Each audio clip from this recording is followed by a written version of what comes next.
What's going on, y'all? It's the kid J Nolan here. Hey man, now y'all know I was just talking about T.I. on the verge of releasing his final album, Kill the King, and it looks like another one of his acquaintances that has actually worked with him agrees he wants to kill the king. So footage of Boosie on VladTV has just come out and surfaced online of him basically denouncing his connection to T.I. and also saying that their collaborative album that a lot of their fans have been waiting on is no longer coming out. Canceled. Boosie's reason for saying that the album is canceled is because he heard T.I. basically admit to snitching or admit to putting a crime off on his deceased cousin Toot.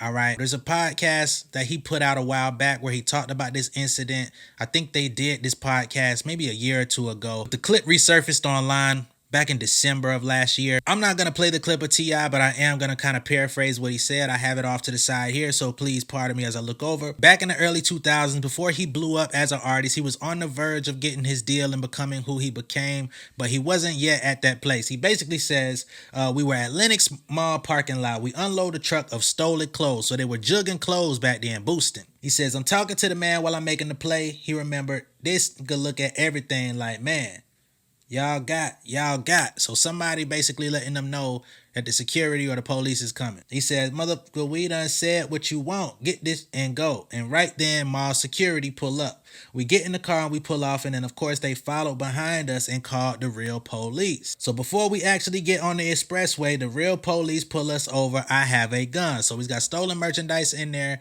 And he also has a firearm in the car. Now, his cousin Toot is also the man that introduced him to DJ Toot, who he's gone on to make the majority of his biggest hits throughout his career with. His cousin Toot was actually murdered in the street. Okay, so Toot was alive. They were running this boosting thing, you know what I mean, with the clothes at Lenox. They got caught. Toot ends up being killed.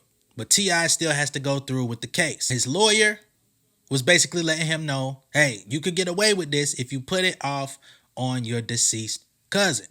T.I. says that he had a paranormal spiritual experience in which his cousin Toot came to him and said, put this all on me, okay? You can be free. You can become who you want to become. Go fulfill your dream. I'm gone now. It ain't gonna hurt me because I'm gone. He had a spiritual awakening with his cousin, allegedly. T.I. says outside of him exchanging that information during that case, because of course his cousin was dead, he received his blessing from the afterlife of his deceased cousin. He feels like that is not actually snitching. It was an agreement he made with his cousin. A lot of people seen that and was like, you snitched, you cooperated, you gave him up. That was not gangster. I'm not here to determine what is and what ain't gangster, so don't ask me about that. However, Boosie says he does not agree with that. He said, if you'll do that to him, I don't even think you went through the process that you're talking about. All that spiritual, whatever, mumbo jumbo, we don't believe that. I feel like you went up there during that court case and offered that information. You went up there with the intention of snitching on your cousin. Boosie dang there sound like he feel like Tip would have snitched on his cousin even if that man had survived. And of course, that makes him question other things, other motives, because Boosie says he spent time around T.I., they were friends, but now he's second guessing like, man, how could you have held on to that for all these years? Why talk about it now? And knowing him, there's no way that he could have held on to this information. You've been fooling people. I will, therefore, play clips of Boosie talking about this on Vlad. I'm not going to play the actual video because DJ Vlad be claiming people's content on YouTube. I'm not with none of that, but I will play some of the audio, okay? With the T.I. situation, if he did that, you're a fucking rat too. I don't spare no motherfucking body. Because if you doing anything wrong, you doing anything criminal-wise, and you cooperate with law enforcement to get you out of trouble, that means you're cooperating. That means you're a rat. But I'm going to tell you like this. When I saw that, I think T.I. lying. I think he went up there and just got the talking. You think something happened at 18 years old, right? You gonna hold how vocal he is. I've been around this. You gonna hold that in all them damn time.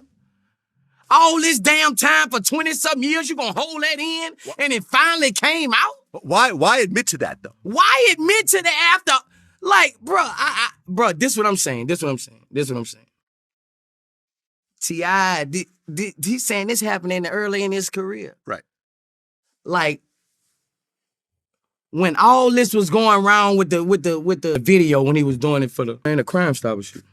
Bro, I just feel like, from me, talking and vibing with this man, I don't feel like he could have held that in for all these years.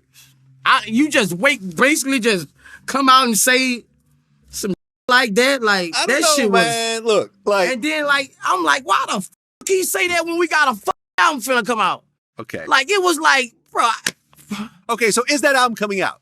No, Oh. So you have a finished album with T.I. that's not coming out no, because it ruined everything. because of that. It ruined everything. I woke up with my motherfucking phone, everything full. Like, Boosie, you cannot do an album. Boosie, my real fans like, Boosie, you the last one left. They like, you cannot put this album out. Like, you know, my uncle OG nigga called me. Like, Boosie? Like, nigga, hey. Nigga, what you gonna, hey, look. Nigga, that album ain't, my uncle called me, nigga, that album ain't coming out. He told you that. That was my uncle's OG nigga, Yeah. 61. Uh. Nigga, that album ain't coming out, nigga. You stand on business, nigga.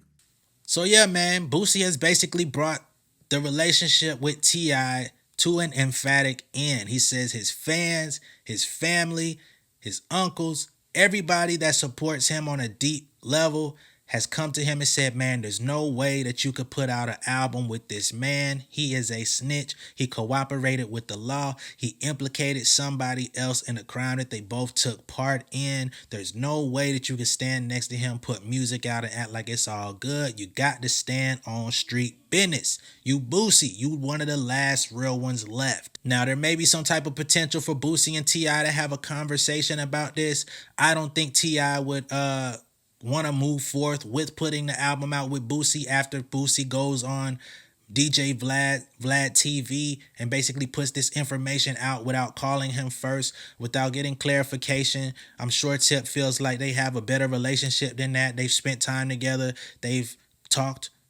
I'm sure Boosie has his number if he wanted to call or get some type of straightening about the situation. So, yeah, that album is good as dead. So anybody that was expecting it, any T.I. fans that wanted to hear it, of course, the Boosie fans didn't want it anyway. So that is over with. I, for one, am kind of happy that it's over with. I've never been a big Boosie fan. I support, you know, his early work. A lot of people used to call him the Southern Tupac or like the Tupac of Louisiana and stuff like that. You know, he made a certain brand of music. It was real. It was honest. It was street based. And a lot of people loved him for that. I myself have never really been somebody that listened to Boosie's music. So I'm not really tripping on them canceling this album. Let me know how y'all feel about this situation. Let me know how y'all feel about the album being canceled, Boosie's response to what T.I. had to say, and what is your response to, you know, the activity in which T.I. admitted to that resurfaced. Let me know how y'all feel about all of that, man. Be sure to like and share this video, and if this is your first time seeing me on YouTube, go ahead and hit that subscribe button, hit the post notification bell for all updates, and I will see y'all on the next one, all right? Much love and respect, y'all. Peace. Got my legal hustle, welcome to the trap. I could blow a stack, bet I make it back. You can hit my line if you need a track, but we can't even talk if it ain't about the bag. Got my legal hustle, welcome to the trap. I could blow a stack, bet I make it back. You can hit my line if you need a track, but we can't even talk if it ain't about the bag.